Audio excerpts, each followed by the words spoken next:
Assalamu alaikum wa rahmatullahi wa barakatuh. Sunana Fatima Ishaq. A yau nasiha ce zan yi ga 'yan uwana mata akan zamantakewar aure. Dan Allah mu kasance masu haƙuri, masu godiya ga Allah. A wannan lokacin duk macen da mijinta yake kula da ita, yanzu ba sai kin ce dole komai sai ya miki ba, akwai haƙƙinsa wanda za ku iya taimakon juna ke da shi, wanda za ki iya taimakawa mijinki. Mijinki shine wanda ya kasance tun kina budurwa yana ɗan kyautata miki har ku kai aure, shi yake ɗawainiya da ke. So yanzu rayuwa ta canza, abinda za ka siya 300 shi za ka kuma siya 700 ko 1000. Ki kasance mai haƙuri da godiya ga Allah. Allah ya karrama ki, kin kasance a gidan mijinki, za ki iya yafe wa mijinki kuɗin cefane ma.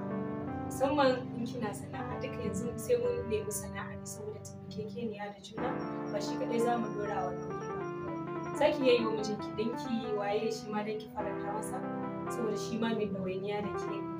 Za ki iya siya wa mijinki hula, takalmi, agogo, da sauran makamantan irin wannan domin kyautatawa, tunda shi yake miki ko da yaushe.